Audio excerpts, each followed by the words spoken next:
starting off with the bare face, I already moisturized my face off camera. I'm applying a primer to my skin, and I'm just going to rub that in. Make sure it's really even. Then I'm taking this flat brush, and I'm using the orange shade from this NYX color corrector palette. And I'm going to apply it underneath my eyes and basically on my face, any area where I want to make it more smooth and even. Then I'm patting that in with my finger, just warming up the product. Then I'm taking this foundation brush and I'm just going to blend that orange shade in further.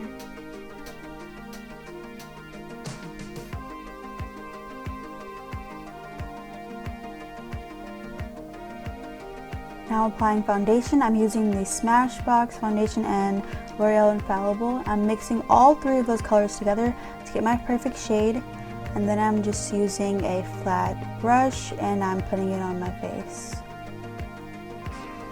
And after that is on my face, I'm using a foundation brush to further blend it in. Now I'm taking a beauty blender and just making sure everything is blended on my skin and nice and even.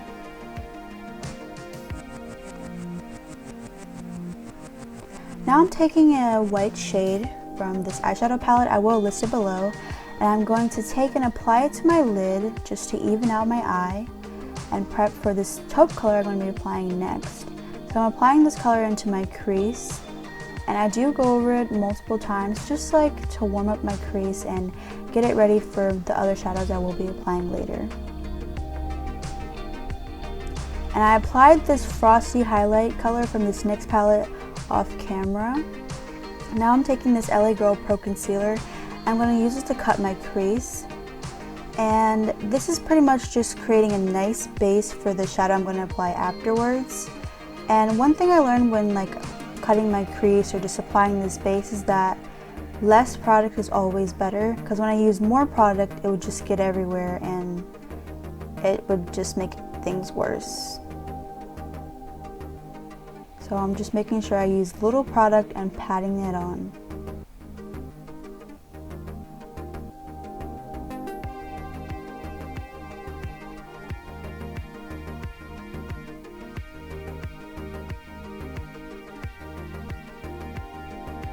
That's how that looked afterwards. Now I'm taking this single shadow, I believe it's a MAC shadow, and I'm just showing you what the color looks like, and I'm applying it with the flat eyeshadow brush. And I really had to pack this color onto my lid, so I did that multiple times. I just went back into the shadow and I kept applying it over and over again. I'm also going to leave this shadow in the description box. All products will be in the description box.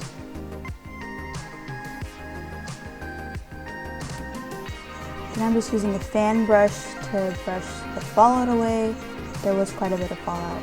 Then I'm taking this NYC liner pencil in the purple color, and I applied it off camera to my lid. And then after I apply the liner, I'm using a small detailed eye brush to apply the purple shadow underneath my eye. So I'm applying it in like a circle shape on the side of my eye, on top of it, and underneath it, and even a little bit into my crease. And I really had to pack that product on also.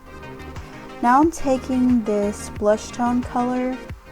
Doesn't really have a name. That was an E.L.F blush palette I used to use a lot. And I decided to use this shadow because I felt like it went more of the look than any other shadows that I had. So I'm just going to blend it in.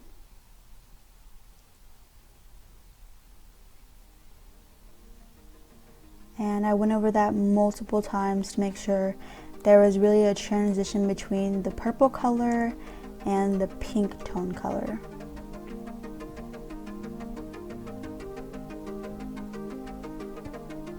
Then I'm taking that same color, I'm making sure the look matches up, so I'm using the same colors on top and bottom. And I apply the color underneath my eye where I did the purple. Then I'm going back in and applying more color on top of my lid.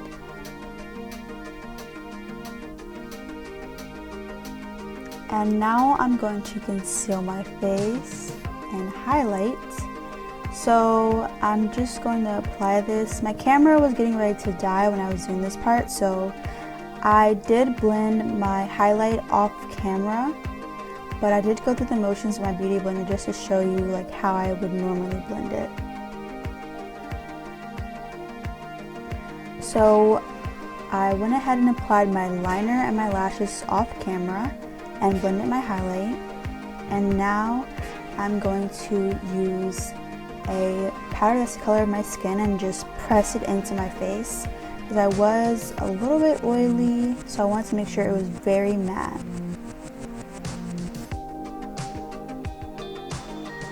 And then I'm just taking a complexion brush and just brushing the powder over.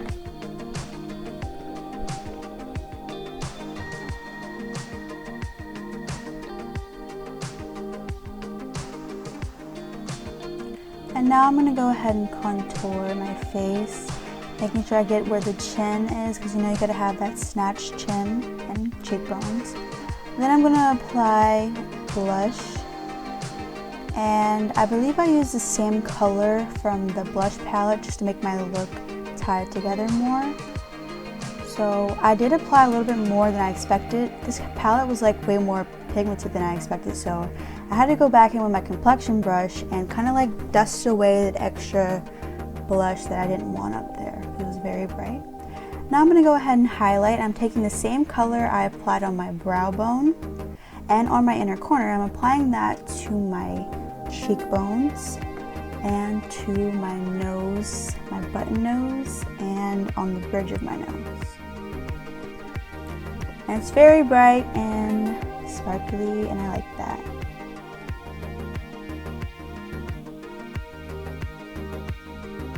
So next I'm taking the purple liner I used before, and it broke while I was applying it, but I was like, oh well, I'm gonna keep on.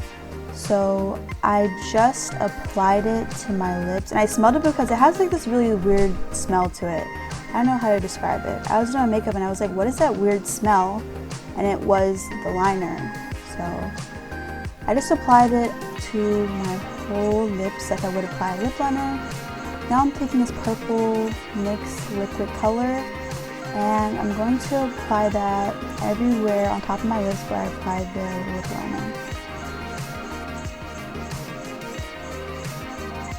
Now I wanted to make sure I got it on really nicely, so I had to be careful when I was lining it because darker colors kind of go outside of your lips a little bit more than the lighter colors. So I was trying to be really careful with that. And then I just took this Maybelline Vivid Matte color. It's more of like a suede finish, I would say. But I like the color of it, and it went with the look, so I applied that on top of the purple color.